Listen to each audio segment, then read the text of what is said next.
When you look at this image, what's the color you care about? What's the color you notice the most? If you had to pick a dominant color, which one would you say it is? For me, I'd say it's blue. I don't notice the yellow as much, in part because there's less of it. I don't notice the white, which is interesting because there's a lot of it actually. But part of what's going on there is that I don't pay attention to the white because I assume that that's the color of the canvas.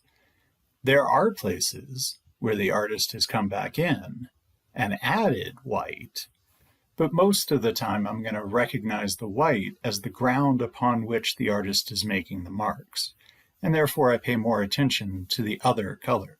So let's look at that blue. One of the things that we are going to be doing when we look at artwork, or really just look around the world, is we are going to be making associations. That color makes me think of this other time that I've seen that color, which makes me remember. That's part of how symbolism works. Some of it is cultural. We are taught certain colors mean certain kinds of things.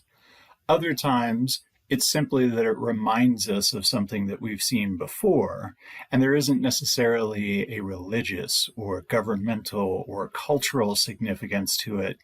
We're going to group all of those kinds of things, all of those ways in which our brain makes connections between color, under the heading of associative color. I associate with another experience. So I see that color, it makes me think of something, and that something informs the way in which I'm going to read or understand or appreciate the color in the first place. When we're looking at this blue, it's fairly high in intensity. It's dark, but it's not so dark that I think about it being really dark. It's about what I expect a blue to be. It's not so warm that I notice that it's almost purple. It's not so cool that I'm surprised. I can also appreciate the way in which the texture or the application informs how I'm going to interpret that color. There are a lot of drips in this blue, and it makes me think about water, which makes sense because the title of the painting is Hudson River Dayline.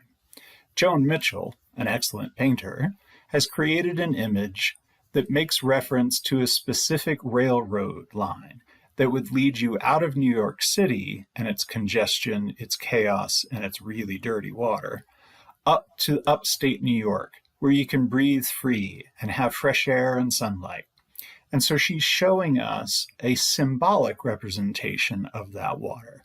The Hudson River, even upstate, has never been that blue. And yet, we can understand this sense of release, relaxation, open spaces. It feels comfortable because we have the blue, which is cool and soothing, but we also have the warm, which keeps us from being too frigid. We have that yellow that makes us think about sunlight.